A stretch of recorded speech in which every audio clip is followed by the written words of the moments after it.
Avant de démarrer cette vidéo, allez voir en description comment vous pouvez nous aider sur Tipeee, Patreon, Paypal, le canal Telegram payant. Voilà, vous pouvez également aller faire un petit tour sur notre page auto-éditeur, hein, pour tous ceux qui éditent leurs livres. Il y a bien sûr des gens comme Yannick Jaffré, Pierre-Antoine Plaquevent, Youssef Indy, et puis votre serviteur. Voilà, c'est un moyen de donner un petit coup de pouce, puisque en auto-éditeur, eh bien, on gagne de l'argent en écrivant des livres. Voilà, c'est aussi un moyen de nous soutenir. Abonnez-vous également à la revue de notre partenaire Géopolitique Profonde. Donc c'est encore le numéro du mois de juin, mais ne perdez pas de temps, parce que au numéro de juillet, eh bien, il y aura un article de votre serviteur. Voilà, on reviendra sur l'Empire du mensonge et l'affaire du MH17. Ce qui nous a plu cette semaine, eh bien, c'est également encore Géopolitique Profonde TV. Cette fois, c'est l'interview d'Alain Soral, en fait, par Frank Pengam. J'ai beaucoup aimé le ton, puisque en fait, comme vous le savez, les deux sont venus dans le Donbass, en Russie, et ils ont pu avoir un regard un peu extérieur, ce que moi je n'ai plus, puisqu'en fait je suis dedans, donc c'est difficile pour moi d'avoir un peu ce recul, et c'est en ça que j'ai trouvé que l'interview était très enrichissante, y compris pour quelqu'un qui vit en Russie. C'est d'avoir ce regard de l'extérieur. Il y a quelques considérations évidemment aussi qui m'ont bien plu, puisqu'ils se sont rendus dans un camp d'entraînement de l'armée russe, et que là ils ont constaté que une arme c'est lourd, le matériel c'est lourd, et que finalement tous ces gamelins de plateau, tous ces gens qui vivent tranquillement dans leur bureau, eh bien et qui n'ont jamais servi dans une unité ou dans l'infanterie, eh bien parlent de choses qu'ils ne comprennent pas et qu'ils ne connaissent pas, parce que c'est lourd, il peut faire très chaud, il peut faire très froid, et donc parler comme ça à la légère de gens qui se font la guerre, c'est évidemment, c'est le cas sur LCI, hein, à chaque fois c'est tout simplement incroyable, mais c'est le cas dans la plupart des médias de grand chemin. Et puis enfin, pour finir avec cette introduction, soutien à Régis de Castelnau, qui a affaire avec la police, les médias du régime. Hein. Là, je tiens à le dire, je ne fais pas du tout confiance à la justice de mon pays. Et donc j'espère que Régis de Castelnau s'en sortira bien. Voilà, il a tout notre soutien. Bien entendu, il a été invité plusieurs fois, notamment dans l'échiquier mondial, et j'espère qu'on pourra l'avoir, à moins qu'on essaye vraiment de le faire taire, dans Ici Moscou à l'occasion. Économie maintenant, et avant tout, n'oubliez pas, dans le cadre de l'économie, eh bien, de venir investir en Russie, de vous ouvrir un compte en banque. Pour ça, vous avez toute une gamme de services que nous vous proposons dans Divergence Services. Le lien est en description de cette vidéo.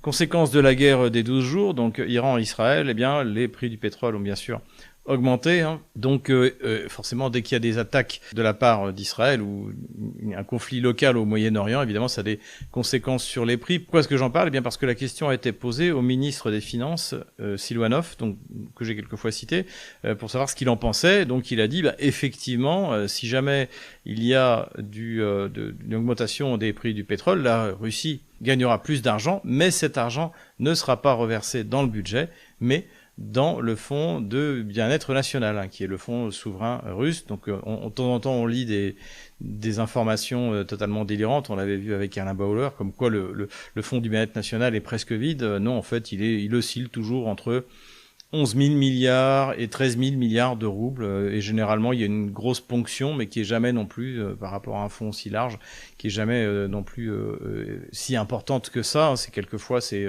1000 milliards, 2000 milliards, ce genre de ponction qui a lieu surtout en fait en fin d'année pour combler à la fin de l'exercice budgétaire, pardon. Voilà, donc en plus donc cet argent, donc ça c'est des règles qui ont été mises en place déjà dans les années 2010.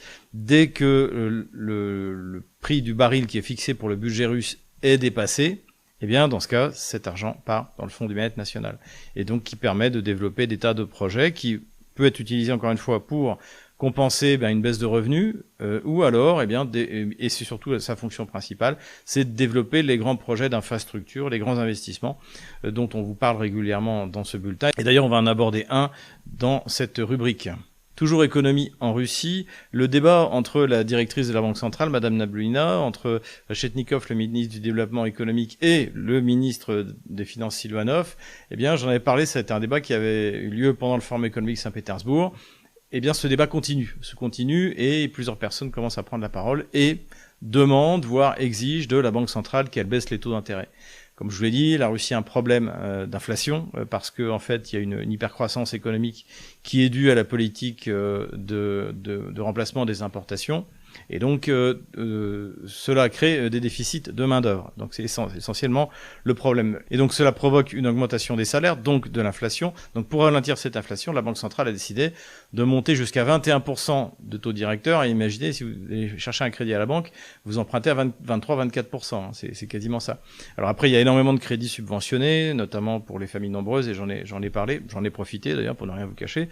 Mais tout cela, en fait, crée un problème, notamment pour les petites et moyennes entreprises. Donc, vous avez pas mal de représentants de ces petits et moyens entrepreneurs qui demandent, alors non seulement maintenant donc une baisse des taux d'intérêt à 12, mais également le fait de relâcher la pression sur l'immigration de travail. Donc ça, à mon avis, ça va être plus compliqué. Notamment, il explique que les tests russes sont trop compliqués pour ceux qui viennent d'Asie centrale et que ça fait baisser le travail. Bref, tout ça, encore une fois, c'est des problèmes qui, j'espère, seront réglés et qui vont être réglés, j'en suis certain, avec le temps. C'est une question d'organisation, mais notamment l'exigence de baisser ces taux d'intérêt de la Banque centrale, c'est aussi celle du président du Parlement russe, donc Volodine, donc qui est quelqu'un de très influent, et je crois que je sens monter un peu la contestation contre la directrice de la Banque centrale, qui est finalement une politique très classique, et surtout, si vous écoutez par exemple Gilles Walter, qui était un des intervenants dans Ici Moscou vendredi dernier, lui il a une théorie qui est d'ailleurs qu'il a pu vérifier en pratique, puisqu'à la base il est économiste, c'est qu'en fait, quand vous baissez les taux d'intérêt, même si vous avez une pénurie de main-d'œuvre, eh bien vous forcez les entreprises à optimiser, à augmenter la productivité. Donc c'est là-dessus qu'il faudrait plutôt compter. Après mûre réflexion, je suis assez d'accord. De toute manière, 20%, ça tue le business. Et 12% me paraîtrait un taux, en tout cas c'est le taux qui aujourd'hui qui est demandé par les petits et moyens entrepreneurs, et un taux qui satisferait évidemment tout le monde. Et puis en plus, pourquoi travailler, pourquoi investir quand vous pouvez simplement placer votre argent à la banque et que ça vous rapporte 24%. Évidemment que c'est pas très tentant. Économie russe toujours, la saison de la route maritime du Nord vient d'être ouverte. Alors on a plusieurs fois parlé de la route maritime du Nord, on en a parlé dans l'échiquier mondial, on en a parlé sur Stratpol dans notre bulletin ou dans des thèmes dédiés. C'est extrêmement important puisque donc c'est la route qui passe le long de l'Arctique. La seule voie praticable est le long des côtes russes et elle est 2 fois plus rapide et beaucoup moins chère que de passer, et puis moins dangereuse surtout en ce moment, que de passer par le canal de Suez, ou alors évidemment beaucoup plus cher quand vous devez passer par le cas de Bonne-Espérance. Donc cette route a tout l'avenir devant soi, et elle est praticable maintenant quasiment toute l'année, avec des brise-glaces, avec des bateaux spécialement équipés qui peuvent briser la glace. Hein. C'est le cas de Margerie, le méthanier qui est utilisé pour transporter le gaz de Yamal LNG, donc où notre Total national participe. Et donc là, la route ouvre en revanche sa saison sans brise-glace. C'est-à-dire que n'importe quel bateau peut l'emprunter. Voilà, donc ça c'est également quelque chose d'important.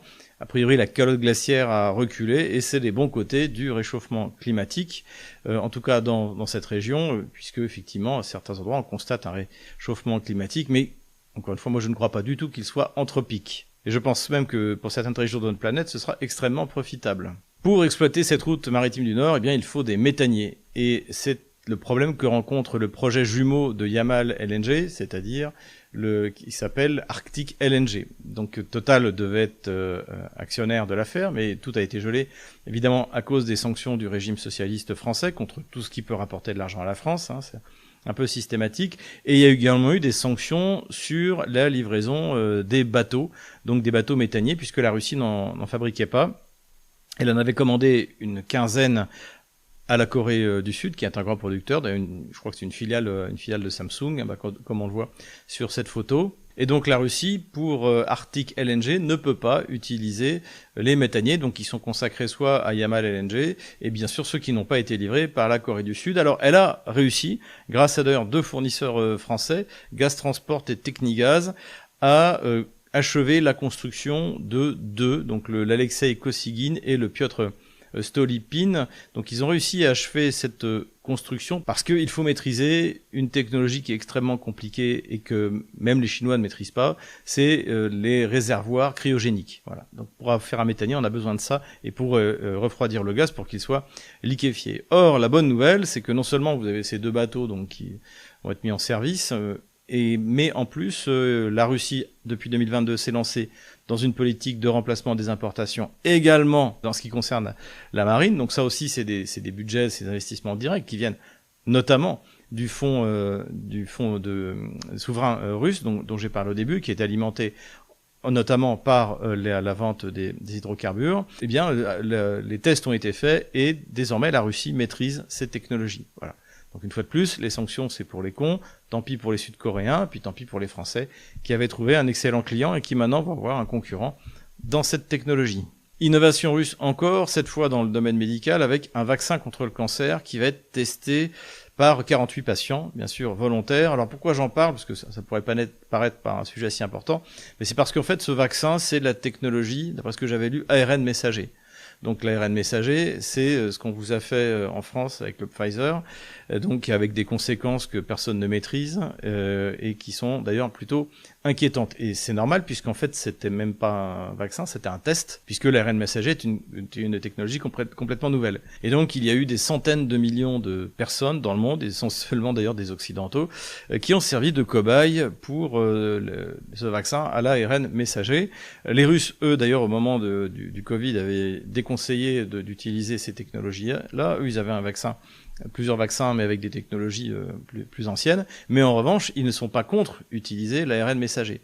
Et c'est ainsi que ce vaccin-là utilise l'ARN messager. Et pourquoi j'en parle? Parce que je me souviens d'avoir lu les conditions qu'il fallait remplir pour pouvoir être patient, pour qu'on puisse tester ce vaccin sur vous. Et en fait, c'était des conditions du genre... Il faut avoir tout essayé, il faut être dans un stade avancé du cancer, il faut quasiment être à l'article de la mort, et là, vous pouvez être accepté comme patient. Et pourquoi? Parce que c'est une technologie nouvelle et on ne sait pas ce que ça va donner. Donc, ce qui est, j'allais dire amusant, mais c'est pas amusant du tout pour ceux qui se sont fait Pfizeriser, mais ce qui est assez incroyable, c'est que quand on voit les précautions que les Russes ont prises pour tester ce vaccin contre le cancer, et quand on voit la légèreté avec laquelle on a poignardé avec une aiguille encore une fois des centaines de millions notamment de Français, eh bien ça laisse rêveur. Voilà, je laisse ça à votre réflexion. Économie encore, et pas de 18e paquet pour l'instant de la part de l'Union européenne contre la Russie. La Slovaquie et la Hongrie ont dit non. Donc on imagine bien que c'est sur les questions gazières et pétrolières, puisque la Hongrie et la Slovaquie reçoivent des deux. L'Ukraine, on le sait aussi, l'opérateur ukrainien GTS a expliqué que l'Ukraine recevait en importation 347 millions de mètres cubes de gaz qui viennent de Hongrie, de Slovaquie et de Pologne. Donc la Hongrie et la Slovaquie, c'est 100% du gaz russe, ça passe par Turkish Stream, comme on l'avait déjà expliqué. Donc pour ces raisons-là, évidemment, le 18e paquet de sanctions n'est pas passé. Merci d'ailleurs, Dieu merci pour la France, puisque nous sommes dépendants du gaz russe. On est le premier importateur de gaz liquéfié russe, et donc, et même en général pour l'Europe, si tout d'un coup le gaz russe était interdit, eh bien ça provoquerait une augmentation des prix tout à fait catastrophique. Voilà. Et puis pour en finir avec le gaz et avec la rubrique économie, on a appris par le Wall Street Journal que la Chine serait de nouveau très intéressée suite au conflit entre Israël et l'Iran étant un grand fournisseur de la Chine, eh bien de valider le projet qui est toujours en négociation de Force de Sibérie numéro 2, c'est-à-dire le cousin de Force de Sibérie numéro 1 qui amène le gaz russe directement en Chine par un gazoduc. Et bien là, on en a aussi plusieurs fois parlé, le gaz partirait à peu près du même endroit et descendrait en passant par la Mongolie jusqu'à la Chine. Donc c'est important non seulement pour les revenus que ça va rapporter à la Chine et au passage d'ailleurs à la Mongolie, puisqu'il y a un droit de passage, mais également ça permet de développer toutes les régions et les villes et les localités par lesquelles passe ce gazoduc. C'est un moyen de développement du territoire, de cet immense territoire russe qui a besoin lui aussi de ressources naturelles. Voilà pour la partie économique.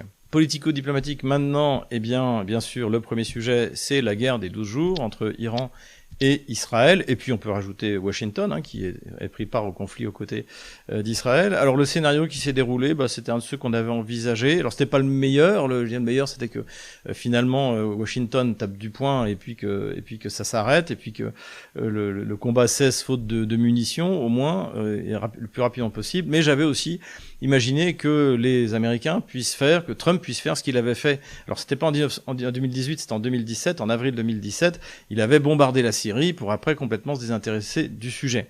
Donc il avait frappé fort en disant, voyez, moi je l'ai fait, Obama a osé le faire. Et là en fait, c'est ce que j'avais évoqué dans mon dernier bulletin, c'est exactement ce qui s'est passé. Il a frappé fort. Je ne vais pas disserter sur est-ce qu'il a touché ou pas ces installations.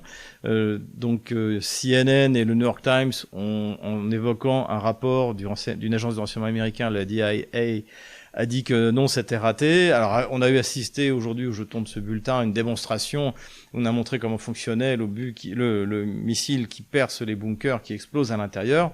Mais est-ce que c'était le même genre de matériau qui a dû percer le missile en Irak? Personne ne le sait. Ce sera de toute manière extrêmement difficile à prouver. Les Iraniens, pour l'instant, ne veulent plus de l'AIEA. Ce qui est intéressant aussi, pour une fois, LCI a fait une interview utile, c'était celle de Grossi, donc le patron de l'AIEA, qui a dit l'AIEA n'avait jamais dit que l'Iran était sur le point d'avoir l'arme nucléaire. Donc c'est un mensonge de Netanyahou, c'est un mensonge qui a été repris par l'administration américaine, évidemment. Le but, c'était le changement de régime, hein. D'ailleurs c'était quasiment avoué. Donc en fait, on n'en saura rien. Ce que l'on sait en revanche, c'est que la guerre s'est arrêtée et que globalement, le mérite en revient à Trump. Il y a dû sans doute y avoir des accords, on l'a vu sur le bombardement de la base américaine à Doha, qui n'a pas fait de gros dégâts. Et donc, il y a un accord qui, visiblement, a été négocié par l'excellent Witkoff, l'envoyé spécial de Donald Trump pour les cas difficiles, c'est-à-dire le Moyen-Orient et l'Ukraine. Et de toute évidence, ils ont une nouvelle fois tordu le bras à Benyamin Netanyahou. Pourquoi ? Eh bien parce que, comme je l'avais expliqué dans mon bulletin précédent, cette guerre coûte trop cher. Les matériaux américains, ceux qui sont fournis, les munitions qui sont fournies à l'armée israélienne, coûtent beaucoup trop cher. Et d'ailleurs, on a eu le premier rapport de la part de Smotrich, donc qui est ministre des Finances israélien, qui a déclaré que la reconstruction, donc ce qui avait été détruit par les missiles iraniens, se montrait à peu près à 3 milliards de dollars. Et a priori, la réalimentation des stocks de missiles pour se remettre à niveau de tout ce qui était dépensé pour donc se protéger des missiles iraniens pourrait monter jusqu'à 12 milliards. Et c'est également le constat qu'a fait le Pentagone. D'ailleurs, on a eu quelques tableaux, quelques listes ouvertes qui ont été publiées, et notamment les missiles Saad anti-aériens. Un missile coûte pièce 12 millions de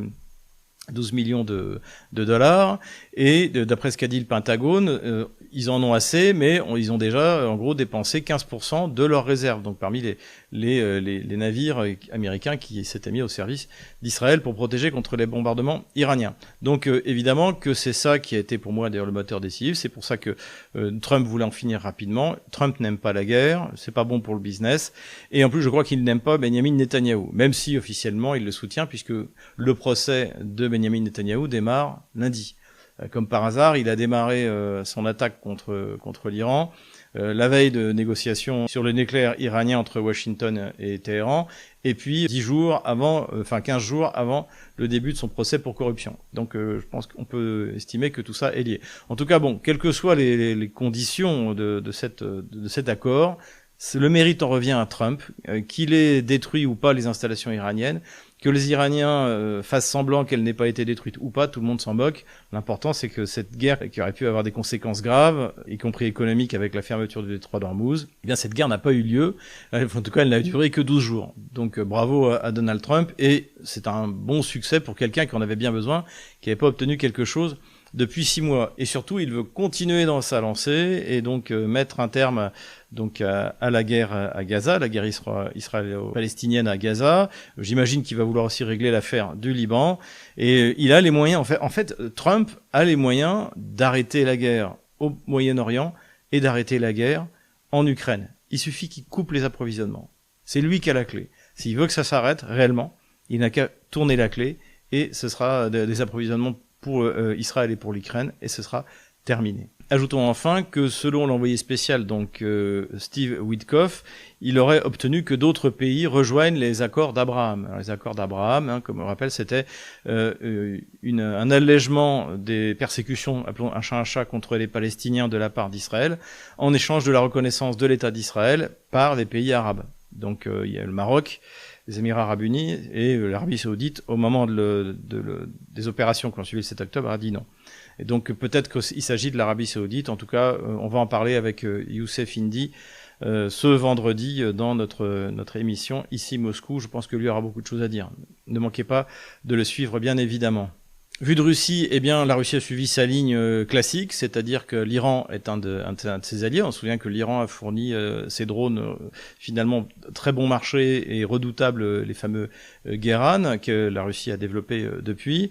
Et donc, mais il n'y a aucun accord de défense entre l'Iran et la Russie. Donc l'Iran a livré des Guéran, la Russie a livré il y a quelques années, je crois une dizaine d'années, je crois, des S-300, mais ça se limite à ça.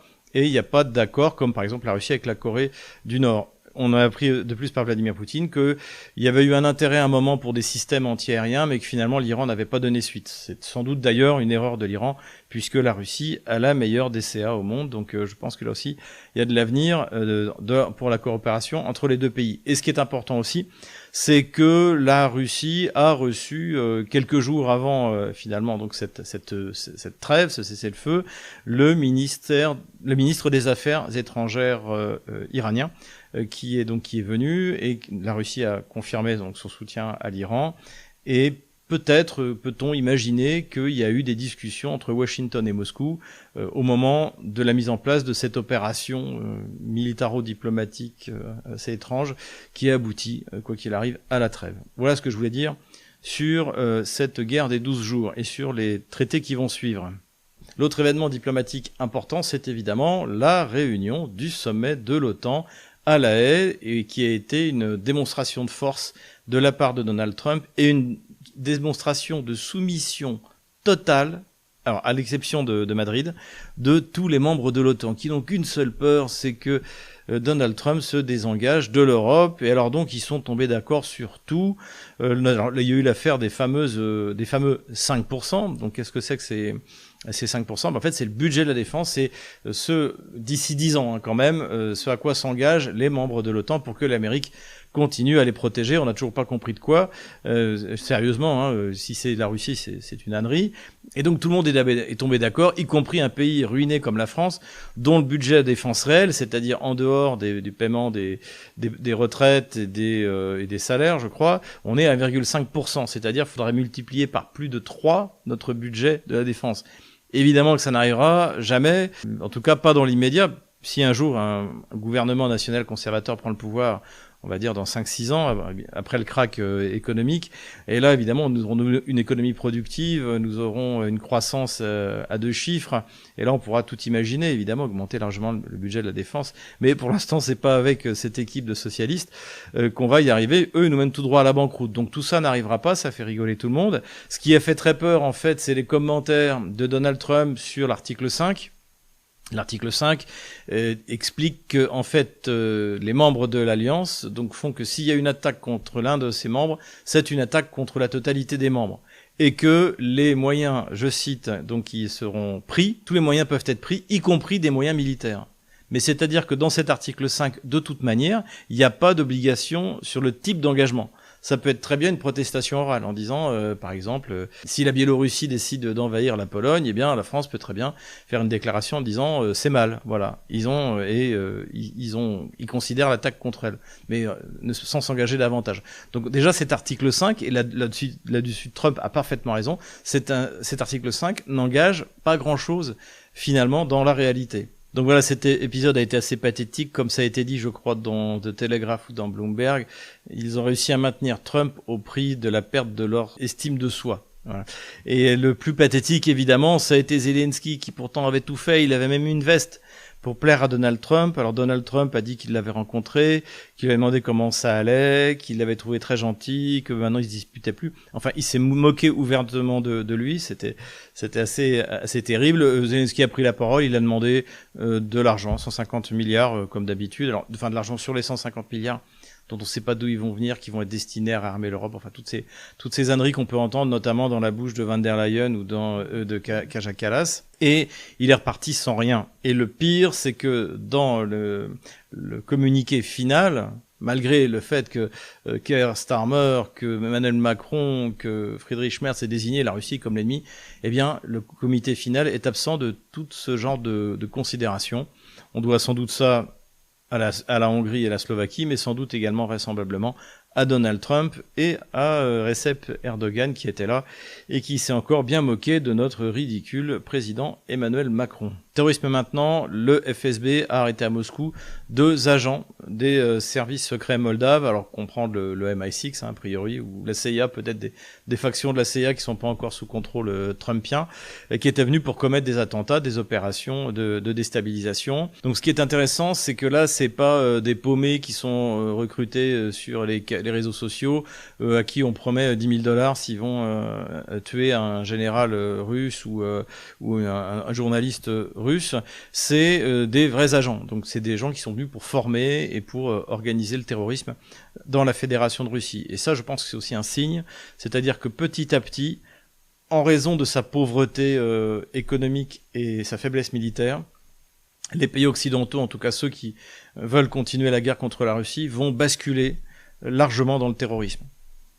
Et la question qui se pose, c'est comment est-ce que les pays qui vont être victimes de ces terrorismes, l'Iran par exemple, on a quand même 8 ingénieurs iraniens qui ont été assassinés, souvent avec leur famille à côté, donc avec des frappes ciblées. Donc c'est du terrorisme, hein, c'est de l'assassinat. Je vois pas comment ça peut être moralement justifiable. Et la question, c'est que va faire l'Iran? Est-ce que l'Iran va se mettre également à assassiner des scientifiques israéliens, ou pourquoi pas juifs, j'imagine qu'en Israël ils soient davantage protégés. Est-ce que la Russie va pas se mettre, elle aussi, en inventant des groupes terroristes, se mettre à balancer des drones sur les avions anglais, alors, américains c'est plus trop le cas, ou allemands ou français qui livrent des armes à l'Ukraine en se revendiquant d'un groupe terroriste ou d'un groupe mafieux? Tout ça on ne sait pas. Pour l'instant l'Iran et la Russie se retiennent, mais on pourrait très bien assister à une escalade terroriste si la Russie cesse d'être une puissance chrétienne et se met elle aussi à appliquer la loi du talion. Aujourd'hui, le risque d'escalade en fait entre la Russie et l'Occident collectif, c'est la Baltique, je l'ai dit, et également le terrorisme, et notamment avec le MI6 derrière. Empire du mensonge maintenant, et tout de suite le moment bunker. Das war ein Befehl! Le moment bunker cette semaine, eh bien, c'est le général Burkhard. On en avait parlé déjà la semaine dernière, c'était notre gamelin. Donc c'est encore le gamelin de la semaine. Parce que entre-temps, j'ai pu écouter ce qu'il a raconté devant la commission, l'Assemblée nationale, la commission de défense. Le tissu d'ânerie qu'il a raconté. Ce qui est d'ailleurs très très inquiétant pour notre armée. J'avais déjà expliqué ce qui s'était passé dans la tête de Gamelin Burkhard, c'est-à-dire que en fait, il espérait augmenter le budget de la défense, donc en suivant le bellicisme de Macron. Bon, c'est un échec complet. Le budget de la défense français, eh bien, va servir de variable d'ajustement puisqu'il faut trouver 40 milliards qu'on les a pas. On sait même pas si le gouvernement va tenir. Donc évidemment que l'armée française va perdre encore plus qu'avant l'opération militaire spéciale, sans compter les matériels qu'elle a livrés et qui ne seront pas remplacés. Mais Burkhard va encore plus loin. Écoutons-le. Pour l'Europe et la France, il y a une première tendance, un premier problématique à prendre en compte, qui est la menace durable qui est posée par la Russie. Constatons qu'une victoire russe équivaudrait à un échec occidental, mais peut-être finalement de plus en plus européen. Et donc c'est quelque chose qui doit vraiment nous prendre en compte. À la date d'aujourd'hui, sur un cliché, la Russie est en train de subir une défaite stratégique. L'attaque de la Russie, c'est une forme de désastre militaire. Un désastre militaire parce que si on a du mal à comptabiliser les hommes, néanmoins, c'est sûr que ça se compte en quelques centaines de milliers d'hommes perdus, morts ou blessés, ce qui dépasse un peu notre capacité d'imagination aujourd'hui. Je pense que bien évidemment, la Russie, quand elle a attaqué le 24 février, son objectif n'était pas, au bout de 3 ans et demi, de se retrouver à avoir conquis un peu plus ou à peine 20% du territoire ukrainien, mais que c'était de l'emporter en quelques mois. Donc ça, c'est quelque chose qui n'a pas atteint. Constatons que, en échange, si j'ose dire, finalement, c'est la Suède et la Finlande qui ont basculé d'une position de neutralité dans le monde occidental, dans l'OTAN, ce qui était une ligne rouge absolue pour la Russie et pour l'URSS depuis 1945. Le dernier point sur lequel, à mon avis, la Russie consomme sa défaite stratégique est que quand la guerre se terminera, car la guerre se terminera un jour et que la Russie démobilisera, elle va se retrouver dans sa société avec de gros problèmes. Mais je pense même qu'aujourd'hui, quand on constate qu'un soldat russe est payé entre 3 000 et 4 000 euros pour aller combattre sur le front, et que parallèlement la Russie a relevé le salaire des médecins à 1 000 euros, je pense que ça va créer de gros problèmes sociétaux dans la Russie de demain. Donc ça, c'est un peu la défaite stratégique de la Russie. Pour autant, là aussi, soyons clairs et lucides. Je pense que si on laisse la guerre se continuer comme ça, je crains que la Russie soit capable de tenir 5 minutes de plus que nous, même dans cette situation-là. Et qu'alors, ça consacrerait la Russie en défaite stratégique qui, pour autant, afficherait une victoire.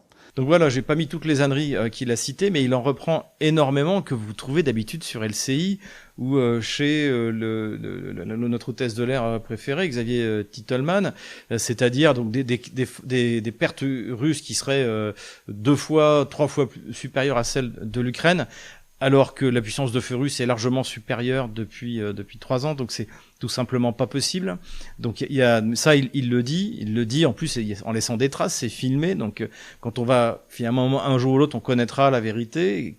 Il s'en moque en fait, il se moque de mentir et il se moque de passer pour un idiot.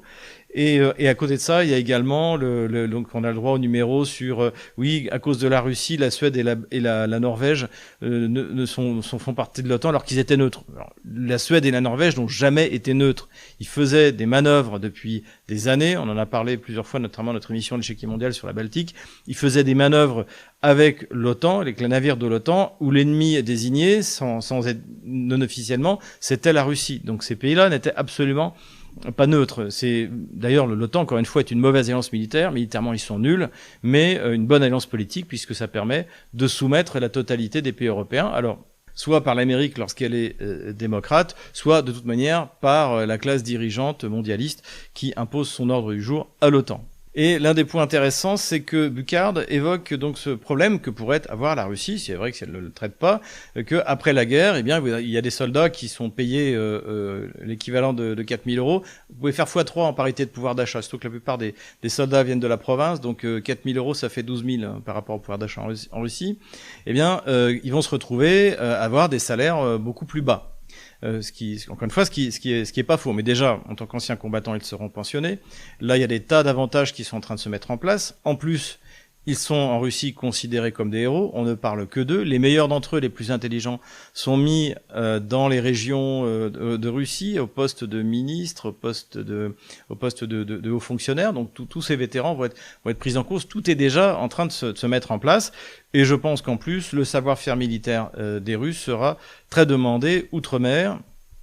Et que je pense que ces militaires n'auront pas de problème à trouver du travail, notamment en Afrique, ou pourquoi pas au Moyen-Orient. Donc ça, c'est une chose, et c'est plutôt ça qui devrait plutôt inquiéter le chef d'état-major des armées, Gamelin Burckhardt. Ensuite, ce qui est étonnant, c'est qu'il ne parle pas du tout de ce danger pour l'Ukraine. L'Ukraine est un pays ruiné, qui va perdre la guerre, et qui va voir des centaines de milliers de soldats sans doute bien amoché, eh bien, chercher du travail dans un pays où il n'y en aura pas, qui va crouler sous la pauvreté. Or, à la fin de la guerre, les frontières ukrainiennes vont s'ouvrir. Aujourd'hui, les hommes n'ont pas le droit de sortir. Elles vont s'ouvrir. Et donc, ces gens-là, complètement déstructurés, habitués à l'ultra-violence pendant 3-4 ans, eh bien, vont se déferler vers l'Europe et imposer leurs lois. En plus, avec le sentiment que c'est de votre faute si on allait se battre et c'est votre faute si on a perdu. C'est ça le véritable problème pour lequel devrait s'intéresser Burckhardt. Ça, c'est un problème fondamental. Et enfin, la dernière ânerie qu'a dit Burckhardt, évidemment, c'est le fait de dire oui, regardez les Russes, au bout de 3 ans, comme d'habitude, ils ont pris que 20% du territoire. Et ça, ce qui est frappant, alors soit il est bête, soit il fait semblant de l'être, puisque en fait, quand on regarde la ligne de front en novembre 1918, les Français n'ont pas un seul pied en Allemagne. Les Français n'ont pas conquis 1 cm² de territoire allemand. Voilà. Les Allemands sont encore en Alsace, ils sont en Belgique, ils sont au Luxembourg, et pour autant, suite à la défaite militaire, eh bien, ils nous rendent l'Alsace-Lorraine, ils évacuent la Belgique et tous les territoires qu'ils occupent au nord de l'Europe. Encore une fois que notre hôtesse de l'air, Titelman, sorte ça, que on entende ça sur LCI, bon, soit, mais que le chef d'état-major des armées sorte une absurdité pareille, là quand même, ça laisse extrêmement rêveur. Et nous revoilà sur la carte des opérations militaires. Il y a eu des attaques dans la profondeur du territoire ukrainien pendant toute la semaine. Je ne vais pas revenir dessus parce que maintenant, c'est devenu monnaie courante. Et puis, là, ce qu'on constate, c'est que la défense antiaérienne ukrainienne est aux abonnés absents la plupart du temps. Voilà, la ville de Kiev, en fait, est largement touchée. Encore une fois, les Russes ne ciblent que des objectifs militaires ou militaro-industriels. On repasse sur la ligne de front et on va commencer par la région de Soumy. Donc ici, il y a eu toute une série de contre-attaques ukrainiennes. Donc c'est pour ça que l'armée russe n'a pas tellement avancé par rapport aux autres semaines. Et a priori, ces contre-attaques ont été arrêtées. Elles concernent la localité d'Avdiivka et de Yunakovka essentiellement. Des combats aussi ont repris à l'initiative des Russes du côté de la ville de Vovchansk, mais pour l'instant pas d'avancée notoire. Du côté de la ville de Kupiansk, en fait, qui servait de capitale régionale pour la région de Kharkov contrôlée par les Russes jusqu'à l'automne 2022, au moment de la contre-attaque ottano-kievienne, et bien là, la ville de Kupiansk est mal partie puisque les Russes continuent à avancer et à quasiment encercler. On peut même parler d'encerclement opératif, puisque là, désormais, avec les drones, eh bien, les Russes sont capables de contrôler l'axe d'approvisionnement ici, et même celui-là. Donc là, les choses sont très très mal parties pour l'armée ottano-kievienne. Alors, la question qui va se poser, c'est si les Russes continuent à avancer, est-ce qu'une fois de plus, on va avoir un Festung-Befehl, c'est-à-dire que ces troupes ukrainiennes qui sont là vont être laissées, vont mourir sur place une fois que les Russes contrôleront Kupiansk et donc ce point de passage. C'est la question qu'on peut se poser. Et ça pourrait très bien être un nouvel Ougledar, puisque le commandement ottano-kievien privilégie la communication à l'efficacité militaire. Ici aussi, les Russes ont bien avancé, puisqu'ils se sont emparés de Grekovka. Alors, bon, c'est pas une avancée si significative, mais comme vous le voyez, en fait, c'est la frontière de la République populaire de Lugansk. Au début de 2022, lorsque les Russes ont commencé l'opération militaire spéciale, ils ont très rapidement libéré, à l'été, ils avaient complètement libéré la République populaire de Lugansk. Et puis après la contre-attaque ottano-kievienne, une partie assez petite, effectivement, de cette République populaire a été conquise par les forces de l'OTAN. Et donc, il manquait quelques morceaux. Et là, c'est un des derniers morceaux qui reste. Le dernier, c'est ici. Voilà. Et après, on pourra de nouveau déclarer la prise de la République populaire de Lugansk, la libération de la République populaire de Lugansk par les forces russes. Ici, on a une contre-attaque ottano-kievienne. Alors, on l'avait expliqué, là, on est entre deux cours d'eau. Donc, les Russes ont réussi à fermer le cours d'eau d'est en ouest, et ce qui fait que ça met la localité de Liman et celle de Yampol à la merci d'une offensive, puisque l'approvisionnement par la rivière Donetsk serait extrêmement difficile. Donc là, les ottano-kieviens ont décidé d'envoyer leurs troupes motivées, c'est-à-dire la 3e brigade, c'est-à-dire Azov. Donc pour l'instant, les Russes tiennent la position. Azov a pénétré à l'ouest du village. On va voir ce que ça donne. Normalement, si c'est trop dur, Azov va faire comme d'habitude et va partir en courant. Donc voilà. Mais il est vrai que là, il faut mettre des moyens parce que ça peut vraiment être une catastrophe. Surtout que simultanément, en fait, les Russes avancent dans la région autour du bastion de Seversk. Si en plus ils prennent Liman, ça va accélérer la chute inévitable de Slaviansk et de Kramatorsk. Plus au sud, les Russes ont amélioré leur position en direction de Pakrovsk, ils continuent à avancer et pourraient se permettre un grand encerclement de la ville, en fait, en passant par le nord. Là aussi, avec l'efficacité des drones, en fait, les Russes peuvent déjà contrôler au moins partiellement cet axe d'approvisionnement, de la même manière que les troupes russes ici peuvent contrôler l'axe qui se trouve à cet endroit-là. J'ai mis un petit point sur Selidovo, puisque les ottano-kieviens se sont permis un tir terroriste en plein centre de la ville, sans objectif militaire, exactement ce qu'ils avaient fait avec Donetsk la semaine dernière. Plus au sud maintenant, les Russes continuent leur effort en direction de la région de Dnepropetrovsk. Ils ont consolidé leur position ici et ils se sont emparés de Zaporozhye, donc c'est pas le grand Zaporozhye, c'est la petite localité, et de Yalta. Pareil, c'est pas Yalta de Crimée, c'est un autre petit. Et pour l'instant, on ne sait pas trop ce qu'il est advenu des troupes qui se trouvent en fait dans ce potentiel chaudron. Là aussi, les militaires l'emporteront-ils sur les marketologues? On va bientôt le savoir. si on a le droit à un petit chaudron à cet endroit-là. De manière générale, on constate que les Russes se rapprochent de la première grosse localité dont ils pourraient s'emparer dans la région de Dnipropetrovsk, Novopavlovka, à cet endroit-là. Plus au sud encore, les Russes ont définitivement pris Shevchenko, donc ça consolide leur position, ça va leur permettre de regrouper leurs forces, d'attaquer la région de Dnipropetrovsk plus au sud, et surtout, je rappelle que c'était là qu'était la mine de lithium. Voilà, donc il n'y a plus de lithium, ni pour l'Ukraine, ni pour Donald Trump, mais en revanche, eh bien, il y en a pour les Russes. Sur le reste du front, c'est relativement calme. J'enlève la ligne de front de la semaine dernière.